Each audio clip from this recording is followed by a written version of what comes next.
What do you believe right now that's making you feel this way? And when you analyse it, you realise how irrational you can be at times. Every single one of our major customers and minor customers all shut their doors overnight. It's not sales per se, but the outcome of it is, because people get to know you, they get to see you. But, what's the culture like at the business? What do we stand for, the values? I've got to tick that box on my personal development program I don't really want to be here. Scaling up a business isn't easy. If it were, we wouldn't have less than 4% of businesses scaling beyond 10 employees or around £1 million turnover level, and less than 1% beyond 50 employees.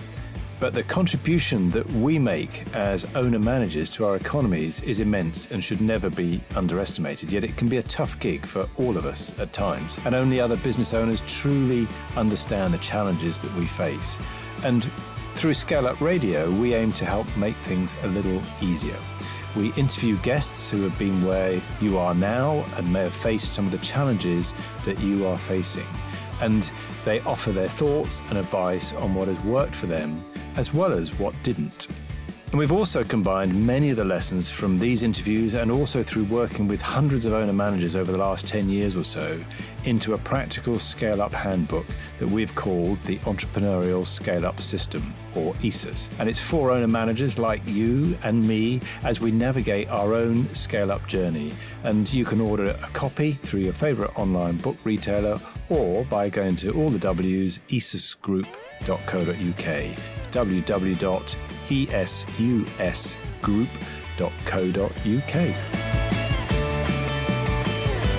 Hello, I'm Granger Forson, www.bizsmart-gloucestershire.co.uk, or find me on LinkedIn. This time on ScaleUp Radio, I speak with Matt Rudman, the owner of Cheltenham Martial Arts. Cheltenham Martial Arts is a karate and fitness centre based in Cheltenham, helping the community empowering themselves both physically and mentally. Matt has over 17 years' experience in the industry and bought out the business in 2013 from his sensei. As always, we cover a lot of ground, including focusing on your mental development is crucial for business. It's important to take risks in order to get rewards. Systems and automations are crucial aspects of any business, and empowering your people to learn and grow is key. What is so illuminating about this conversation with Matt is his focus on confidence and development of his staff, his members, and himself has created a successful business that focuses on development of the physical and mental whole of any person. I know you'll get so much out of this episode, so let's go over and listen to Matt.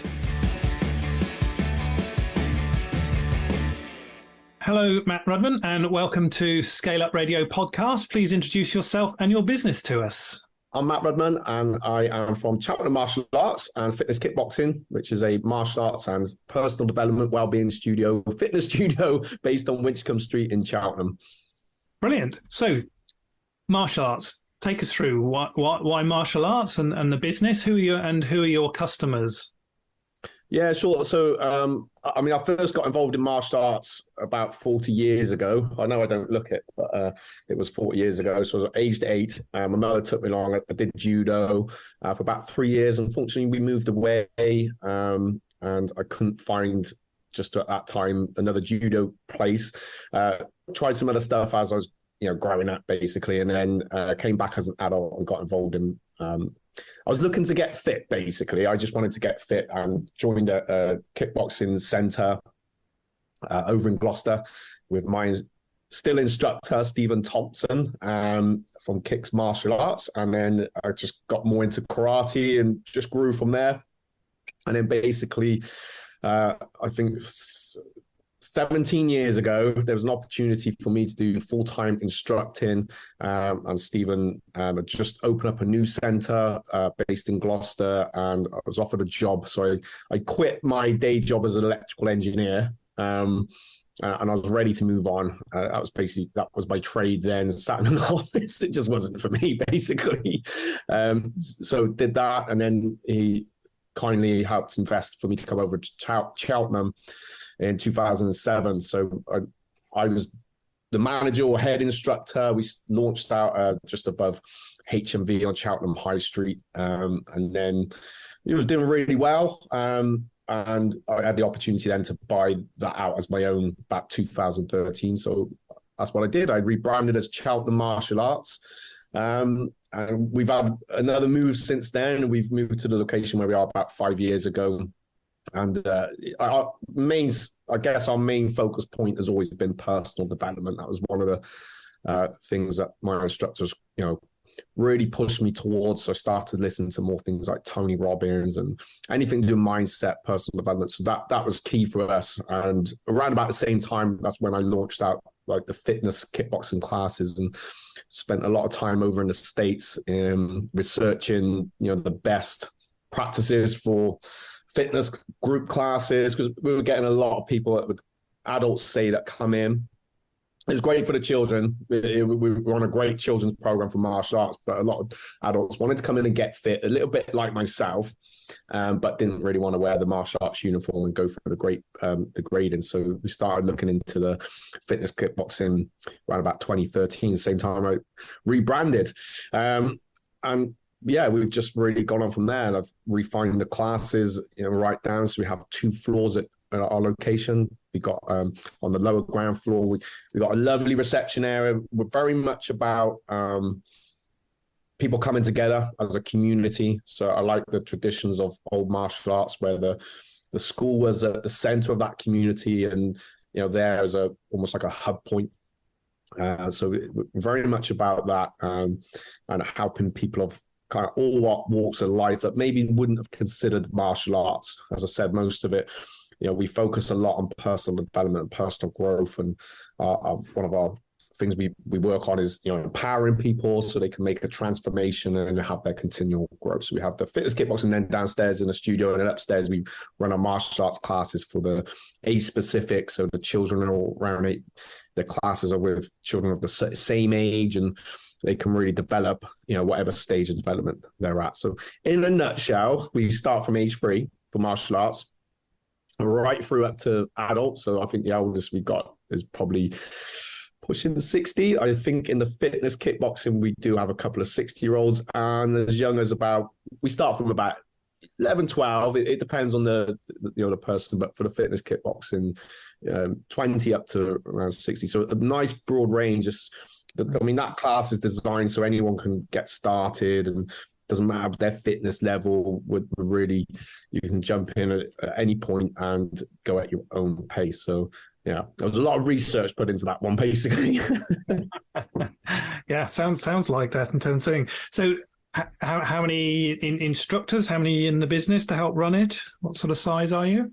Yeah, so I've got, at present, I've got 2 full-time instructors, and I have about 3 or 4 voluntary.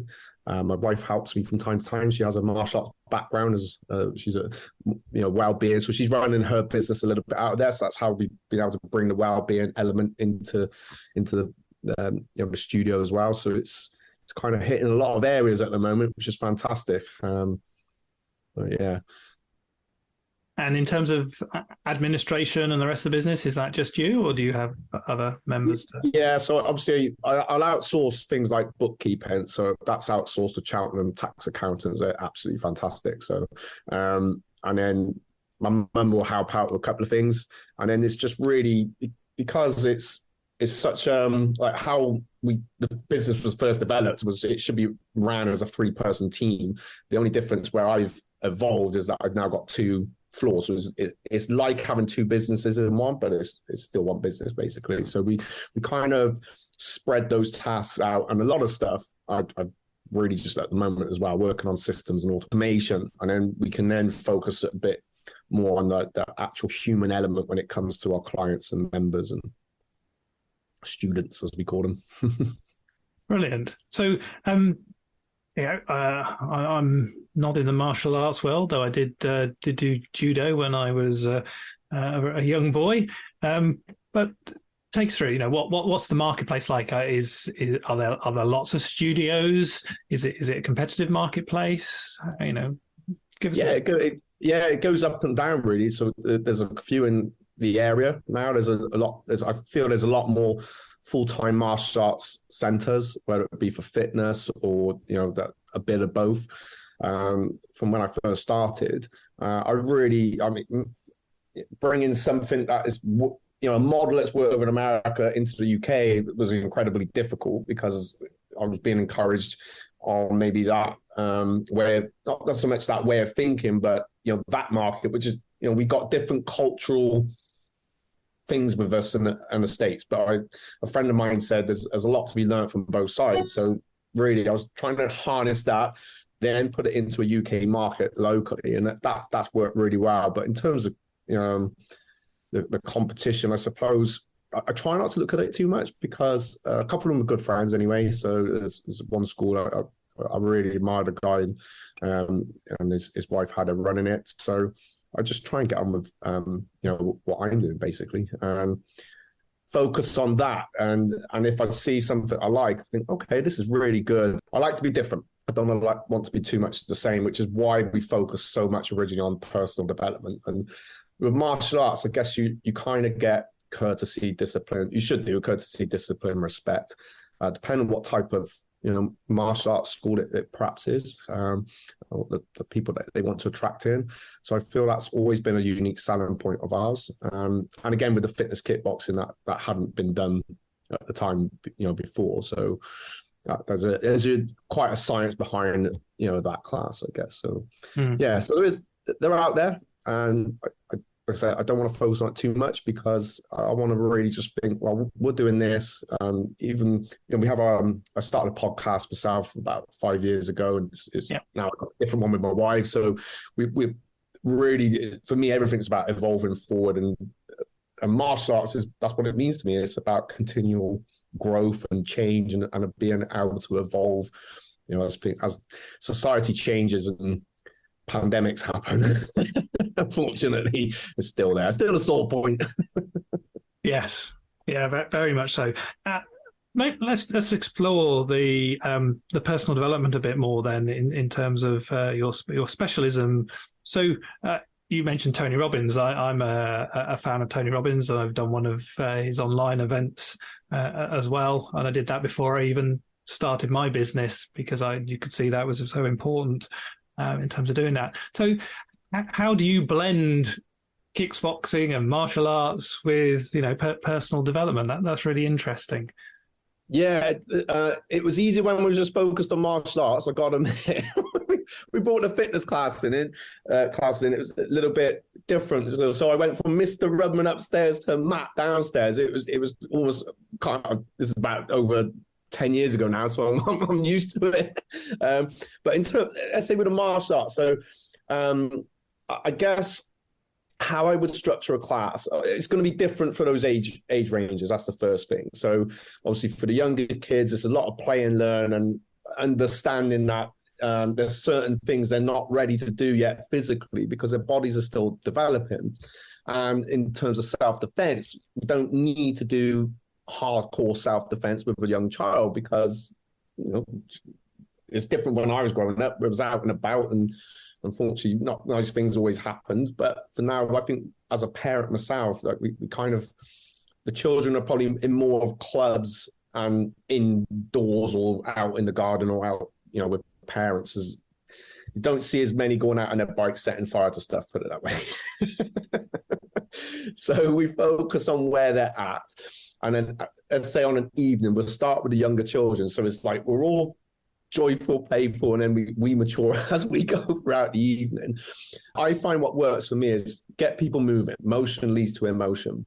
And once we get people moving, then we can really start to shake off some few cobwebs, and then I'll maybe have, it depends what we're working on. So if we work, I think last night we was talking a bit about, our confidence, or I've talked about recently a lot about confidence crisis, because it's something I'm seeing with children and adults, and just what we're hearing. It's mental health awareness as we're recording this, right? So that's a big element. There's a lot of clients, members, students that are coming in, and I'll be careful how I say it, but I just had one guy, and he spent an hour just walking around the block looking in, and it really took him a lot of courage, and came in, he's a little bit closed off, did the class, came out absolutely beaming. And I said, this is awesome. You just shake all that off and we got to focus this on a big win. So with a class martial arts, I'll stop the class for a little bit, get them moving, and then I'll talk about whatever I got to talk about, basically.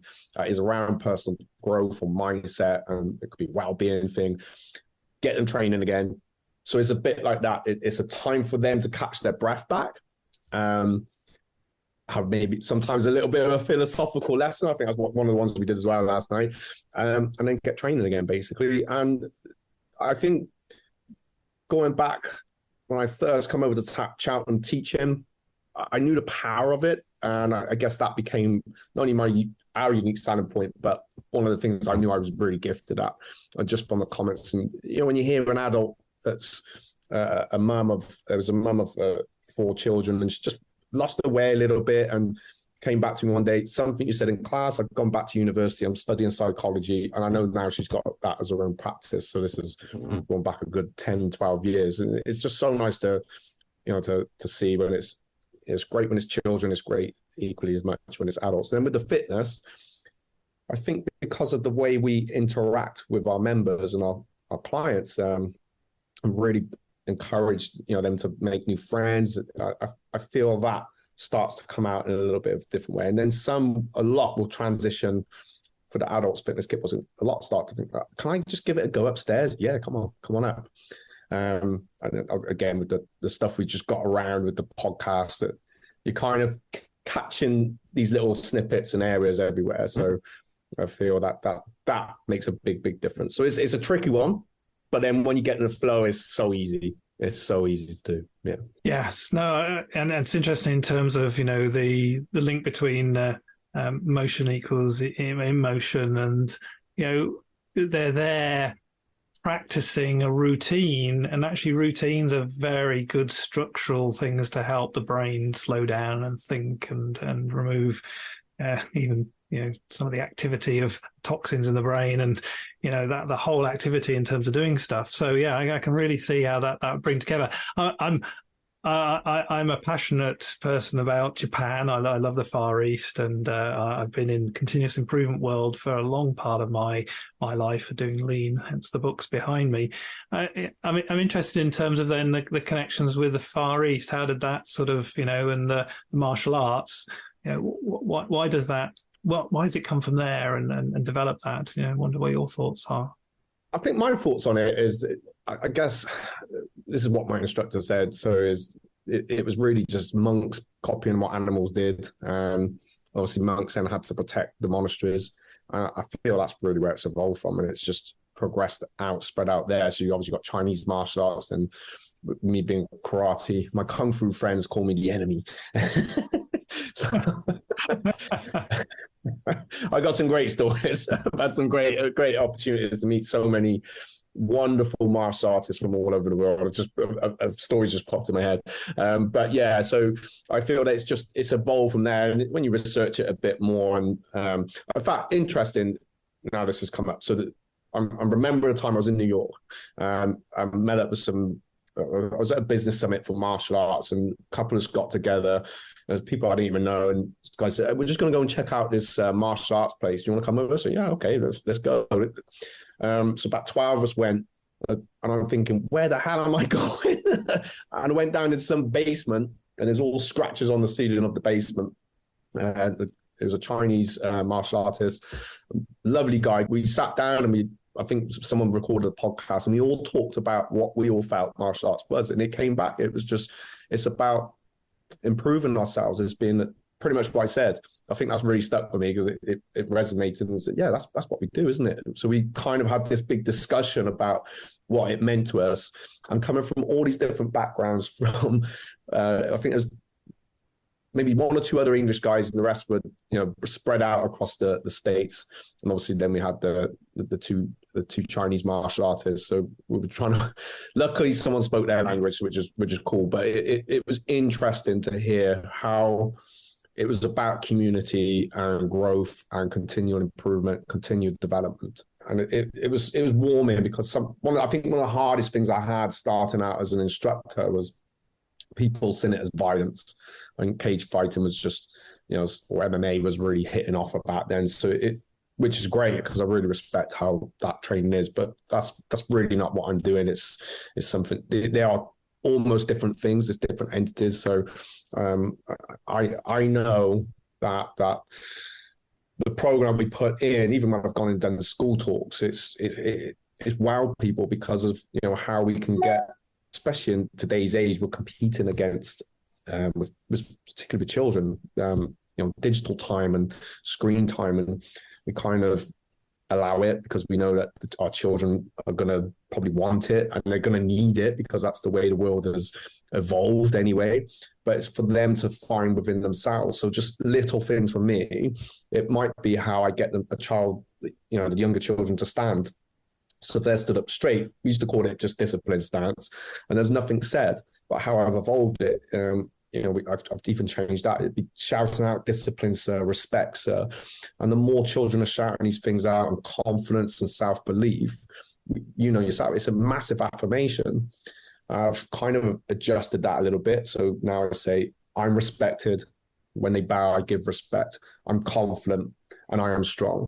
And I feel I can see it. I see that they lift, their body changes, and just the way they start training. And we take that shy kid, or the one that's being bullied, or the one that's a bit quirky and like me, and we turn them, get them to really focus on that. I don't care if they're great at martial arts, to be honest. If they come in, they try, I know they're going to get something from that, and I know they're going to be able to take that to school, and it impacts their lives.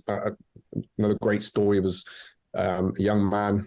He was about 11, and we're going way back because when I first started instructing in Cheltenham, and I have mixed classes then, mixed as in we had adults and children mixed together, and that's why I've evolved that away. But he could only get in late at night at 8 o'clock, and it would often be tears just pouring down his face. He won't mind me saying, because he's say, Gareth, are you okay?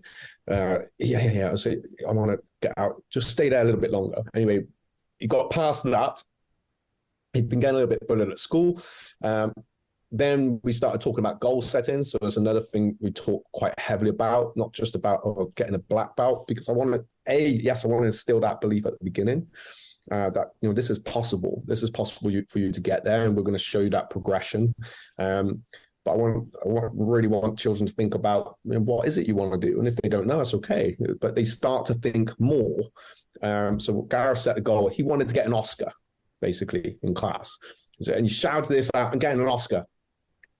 Oh, brilliant, Gareth! That is amazing. You can definitely, go for this. So, what's your plan to get there? So, I'm going to do some drama. He signed up to drama, so he did drama outside of school. We had a demo team at the time. He got onto there. His confidence was just like going through the roof. Went on to university studying theatre. He didn't quite get his Oscar. He came back in just before the pandemic. Often we'll come in and visit and see how we're getting on, and just to say a bit of thanks. And he said, I've got my dream job. I said, what are you doing? He said, I'm not in acting, but I am in theatre. I'm at a private school in London. I'm within the theatre part of this school. And he was just beaming over the moon. So even though a goal might shift a little, we know goals can shift, but I know that has helped get him on that path where he really wanted to be and truly find himself. And there's about a million stories like that, basically, but it's one of my favorites. So because it was just from someone that was crying and really not sure about himself, to watch someone grow in that way it's impactful to us as instructors. And it's why we do what we do. We just love to serve in that sense, basically. That's our role in this planet. Love to serve. Brilliant. Yes. Fantastic phrase. Yeah. And I think it sort of takes me back really thinking about the discipline structure of it. Often we think discipline is hard because it's, we have to do this, we have to do that. But actually discipline frees us in terms of doing things, because actually when you have that repetitive structure that's taking place, actually your brain becomes free to actually think and create other things. And actually teaching the children the structure of discipline and you were talking about, Gemma, in terms of the structure of discipline that martial arts routine does. We talk about it in the continuous improvement lean world, the discipline of continuous improvement. that all brings that ability for actually the brain to be inspired to think and to think more. So yeah, fantastic. I love that story. Thank you. And I love to serve. Thank you. So let's talk a bit about the business. That's where we're about in terms of understanding, what you've gone through, your journey. So you started as an employee, and then you did a buyout in 2013. So take us to the point of, how were you feeling? What was going through your mind, or your plans back in 2013 to the buyout, and just give us a sort of a bit of a journey up to now. Yeah, I mean, it's probably about 10 stories in itself, really. We were doing quite well in Cheltenham. So my instructor's business then was called Karate World, and there was quite a few different locations. And I think what Stephen possibly would say is it maybe might have expanded a bit very quickly and trying to manage staff. So it just got to a point, and we went for a recession then, so 2008. So I opened up in Cheltenham in 2007. A year later, we're in the recession. So we went from having 0 members at day one, and that was quite scary in itself. So how it worked, I was actually self-employed through Karate World, and part of the package was if Stephen's going to invest in a brand new school, there's a lot of risk for him. So he said, would you mind having your name on the lease with me? So I was on the lease for the building, for the rental, as well as Stephen. So that, we were covering each other, if that makes sense. And then as soon as the refurbishment had paid off, through us, it was pretty much, that's it. We're good and going, really. So that didn't take long. I actually built that up. So I was using those systems, having that training. Stephen, we'd have like staff meetings with the other schools about once, maybe twice a week. That involved a physical. with Stephen's a former world champion. He was like world champion for about 10 years in his discipline. So we got some great. I'm really privileged. That's why I'll probably talk about him quite a lot, because he's still my instructor. We still bring our students together for black belt exams. And so there's a few different schools that we collaborate. So obviously there in Gloucester and Newport. So again, that makes the impact of that black belt even more. Going off on one. So I actually grew that from, there was no social media then. So I would go out on the street, me and the other staff members, bow to somebody that I've never met, and stick out my hand like a proper martial arts bow. And if I got that far, I'd probably get a bit of a speech out of, my name's Matt, I'm from Karate World, just blah, blah, blah, blah. And the aim really is just to get a name and number, and hopefully call them back later that evening for them to come in at some point and have a trial. And some of those days were horrible, and some days were just a little bit easier than others. So it would all determine, how that day, and we've really, again, going back to that discipline, we disciplined our day out through there. So as it went on, it just, things were harder from the recession. And it was like, where the school could run self-sufficient, it made it difficult then if one wasn't. So I think it got to 2013. I was actually struggling a lot with my own mental health. Fortunately went through divorce. And so, and is getting my head around what am I going to do, because I just needed, my children basically around me. So that I was struggling a lot with that. So actually I bought it when I was going through depression. And part of me as well was feeling like a massive fake, because here I am now, stood up in front of people talking about personal development and positive thinking, and my head is a complete, absolute mess. So I guess I'd already taken that leap twice. So I took the leap 2005 to leave a really good career and help build one brand new school, with Karate World in Gloucester.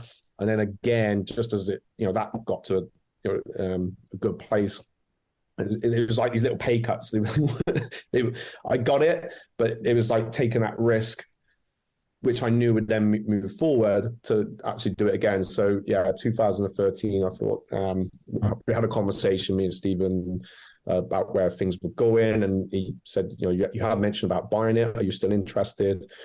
I just said yes. And we negotiated a price, and I didn't have the money. And I just found a way to get it. It just, I'm learning more about, the law of attraction and how that works. So I've gone a bit more spiritual in recent years. But yeah, I knew that was what was going to happen. I'm glad I did it that way rather than just, the other way would have been I'd find somewhere else. I'd take all those people with me, but that wasn't sitting so right with me. That happened to Stephen previously. And it was just, this is my intention was I want to keep this relationship with this person that has first inspired me to become an instructor, because there's no way otherwise. He's paramount to where I am now. So I always speak very highly of him, and I wanted to keep the relationship of when it came to a black belt exam that my students could be graded by him and the other master instructors, and I'd be there as well. So that led me up to that point. I had in my head how I wanted things to go. I started investing a lot into getting over, like I said, to the States and find out what are the top schools there, what are they doing. Again, that's just what I'd learned from how Stephen had done things as well. And everything I was getting, I was living in a horrible flat. We had a real nice, the business was nice, but everything I was getting was just going straight back into the business.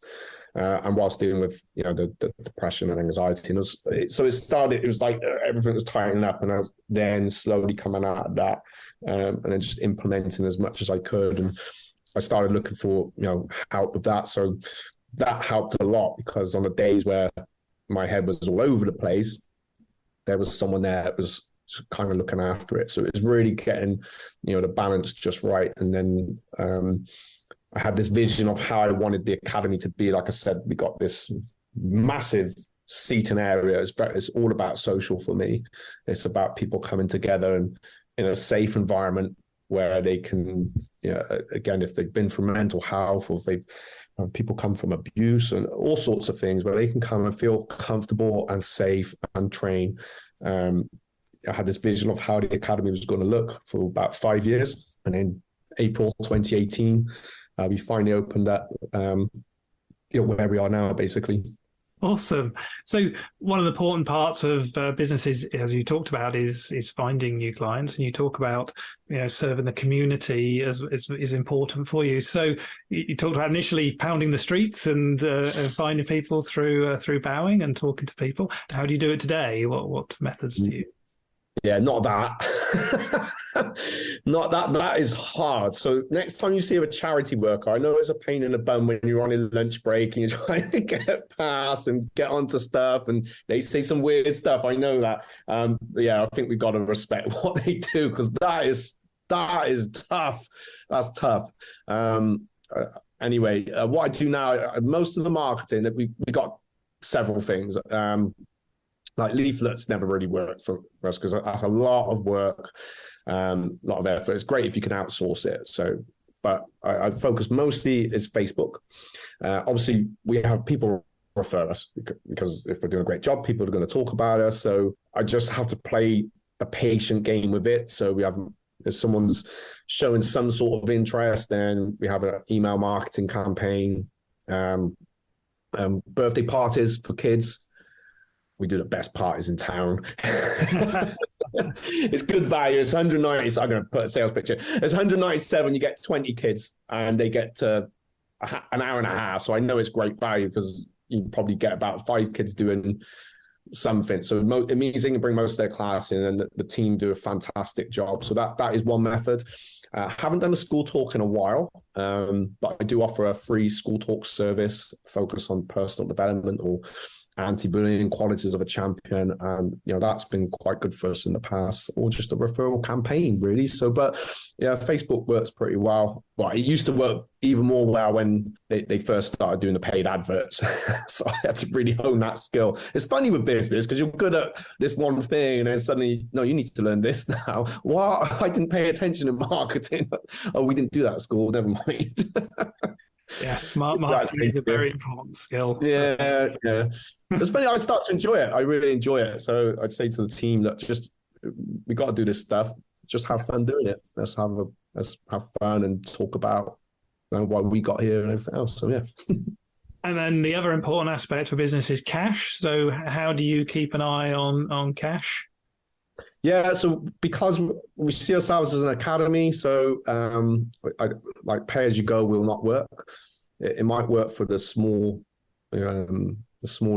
hobby teacher, which is fine. But for us, we work on courses, we're academies. So as if you go to college. So obviously numbers, KPIs are really important thing we have to look at on a monthly basis. We're doing a great job, but again, you're always competing with something, especially with the climate at the moment. It's a sad thing that when the money gets tight, fitness and health seem to be the first one to go. We'll keep the things that aren't maybe so great for us, but we're creatures of habit and comfort. So training sometimes isn't always comfortable. So that comes now into our internal marketing of keep that going. So we have monthly targets. We have got, we got to hit those. We have got to keep people coming through the door. And again, people are busy at the moment. People are cutting back. But I've noticed that the health and well-being, it's a bit different on this time round compared to, say, the recession before. I think coming out of the pandemic has been extremely hard. The fitness industry, my opinion, weren't really supported in the way they should have been for something that probably may have helped. But so it has been incredibly tough coming out. But yeah, it's a daily thing, just looking at where we're at. And obviously we have different courses. We can't rely on one, putting our egg on that, the eggs in the one basket. And just fading fast, fading forward all the time. And in terms of then, the team culture, so you've got 2 full-time instructors and a few people that help you out. How do you keep the team culture focused there with everything you've got to do? We talked about marketing and managing money and everything else. How do you do that? Yeah, so obviously I teach them anyway. They get quite a few things. They get family free training basically anyway, and just I have a meeting. We do staff training Monday. I've kept it. Sometimes I just couldn't make it in. I've had a couple of stressful years, so it was a bit hard over the last few years. But now I'm really focused on the Mondays and Wednesdays again. So they'll have their physical. Because we have a fitness class in the morning, so I'll make sure I'm there to teach that one, so that they can join in. And then afterwards, we'll sit down and we're starting to work through books again. Personal development or something to do around business that's going to help. And again, just like, where are we at? How can we add more service, more value, and just keeping ourselves on track with that one. So we are quite social anyway. So that they become, it's a fine line, because you get really emotionally attached in some respects, as in they're like family.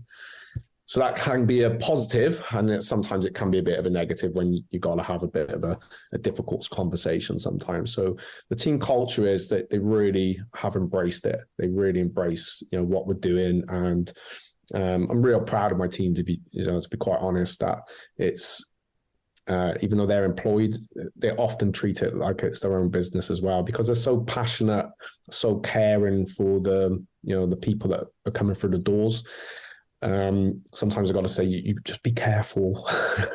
Don't be working too long. But it's who they are. Like I said, we're servants at the end of the day. We're there to serve. They're very passionate about martial arts and the fitness kickboxing, and how it empowers people. So behind the scenes, we probably should talk about it more.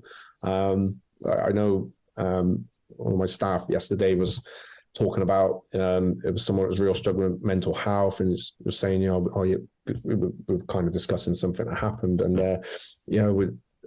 we send funny videos to this person, and I've not told them to do that, but we really want to make sure that people are in the class. And in fact, one of the comments that members the other day is, I've had some emails to say you haven't seen me. You made me feel a bit, you laugh in a way.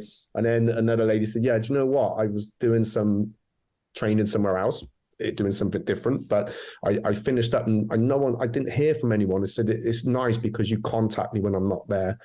I said, well, we want you in the class. We're here to help you grow and transform. So the culture is very caring, and they're very empathic. I'm very sensitive to the people coming in and their needs, and yeah, I'm very proud of him. So yeah.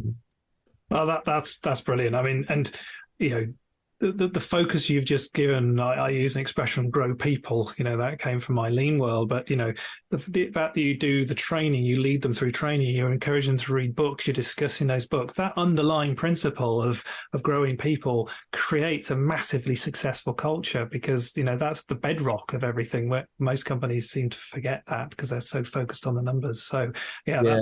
That's brilliant, Matt. That's fantastic. Yeah. It's tough. Don't get me wrong. It is hard. Oh, yeah.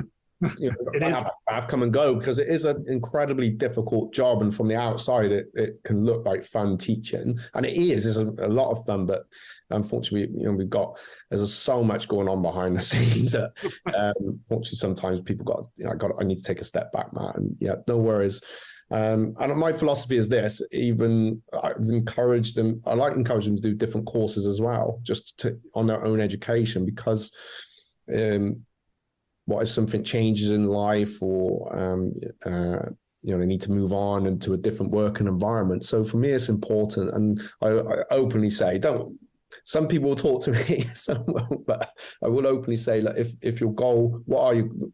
I'm going to be doing this week with the staff, is talking about what their goals are, and hopefully it fits in with what we're doing. But if not, I'll always, hey, look, come and speak to me, and if I can offer help, then, you know, at least then I know where you're going, and I can help you for that as well, because I think that's important. So I think as entrepreneurs and business owners, we owe it to those people, because they're you know, I think staff are, you know, they're helping keeping the cogs running, aren't they? And, you know, taking us to that next level. So yeah, but I don't know, I hope I don't make it sound easy, because it's tough. It's hard. But it is a balancing act, absolutely. Yeah. But it's a very important one not to forget in that balancing act.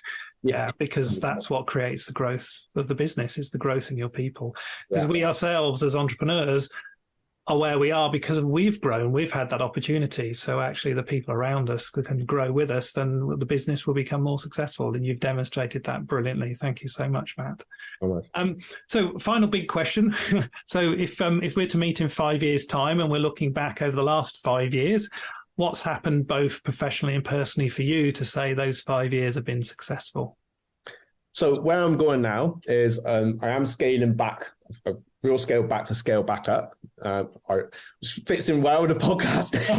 So, yeah, like I said, the pandemic really hit us hard, and it's been a bit of an ongoing battle over the last 3 years. I am refining everything. So I'm looking at my systems, looking for the gaps, and I'm filling those ones up. So 5 years from now, the automations are going to be down, and we are going to be definitely known still for martial arts and fitness, as well as well-being, as really the transition that we're working on. For my personal goals, I'm looking for, within the business, to be able to ease off a little bit again from the teaching, because it does impact your body, and have that really nurture someone that's a little bit younger, to be able to manage that or take it over possibly. My focus is, like I said, I like to serve, and I'm really trying to push into more the mindset, coaching, personal development, same bit like much what my wife's doing. So I think our phase is that we're transition at some point in 5 years that I want to be doing a lot more personal development, coaching, mindset, whether it be, you know, working with people much like myself, basically. Yeah, that's what. Brilliant, Matt. Thank you so much for this conversation. We started with the concept of martial arts and how it's evolved into personal development and helping people. You've given us amazing stories about people that have developed, you know, and how martial arts can be used to grow and develop people. Your focus on community and serving is fantastic. And, you know, the way that you develop confidence in people, but the way that you've actually moved forwards in your own life, you know, whether you talked about the depression and how that you've used your martial arts to move that forward, and the business to help you move forwards through life. And that's amazing in terms of that, and that real focus there on understanding that yes, you need KPIs and numbers in businesses. Yeah, absolutely. But it's about the team, it's about the people around you and how you grow and develop them. And your 5-year plan there is absolutely awesome. So thank you so much. We always finish off with a quick fire round at the end. So I've got a few questions to ask you, see what comes to mind. Okay, so off we go. If you could go back to younger you, what advice would you give yourself? Believe, take a step forward, take the risk. It's going to be okay. But just be aware, it's either a freight train at you or a light at the end of the tunnel. So... Brilliant. Yeah. Thank you. Which books would you recommend? Which books? I love The Chimp Paradox. Okay, that is a great one for me. 7 Habits, Highly Effective People. Anything Tony Robbins. What's the one I'm reading at the moment? Oh, for business owners, Profit First. Okay, that is brilliant. And by chance, my accountant just happened to be a Profit First tax accountant. Just putting it out there. Oh, brilliant. Yeah, that was my luck. So he's awesome. And finally, what I'm reading at the moment is the 12-week year. Yep. And that's basically one of the systems I want to get my head around, taking my time on it, and talking to the teams that really help on their time management. We kind of had stuff like that, and then we went away. And I was like, no, we went a bit scarcity mindset for a while.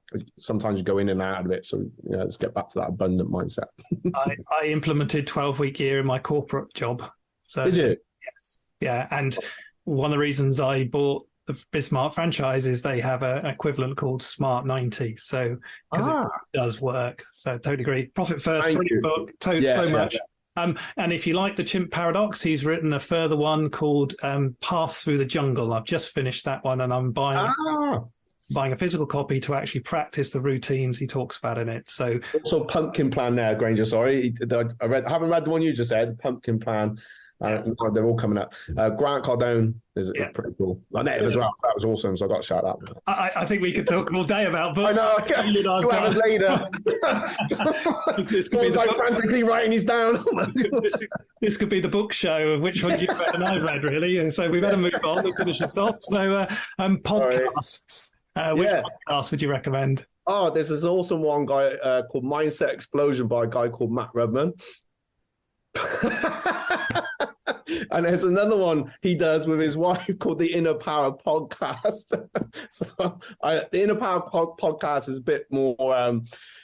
I haven't done one for my mindset for a while, but it's about 6 seasons for it. Okay. Yeah, similar. I love interviewing. It's just amazing. I've got some great interviews on there. So feel free to travel through that and grab some good guests. And then, the Inner Power Podcast I do with my wife, Ange Wu. So that's her brand name, basically, Andrew Wellbeing. And we talk about mindset, personal development, and we also come from, so she's a holistic mindset, nutritional coach, basically. So we come, cover those angles there.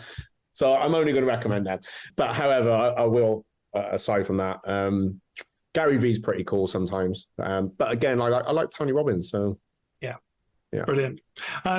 So my favorite question of all, who's had the most influence on you as a business leader?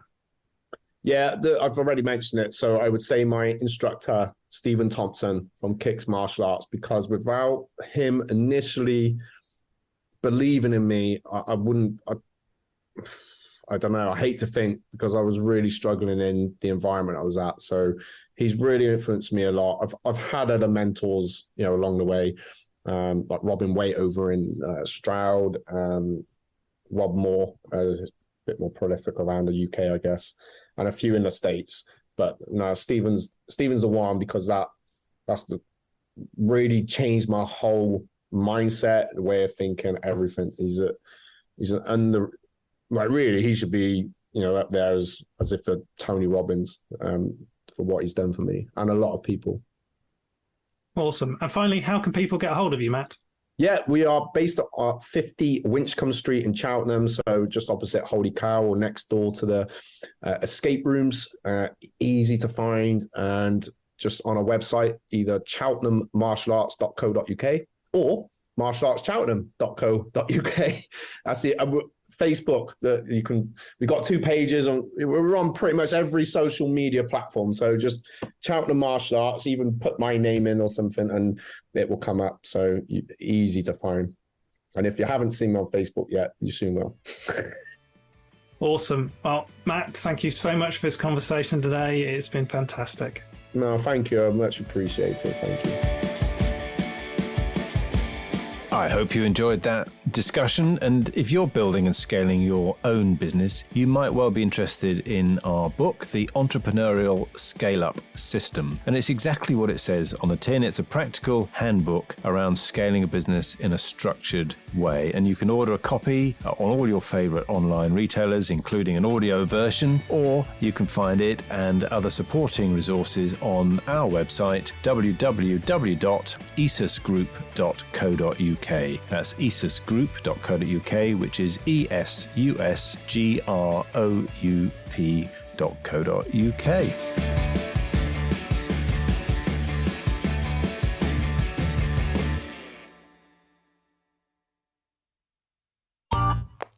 This has been a Monkey Pants Productions podcast.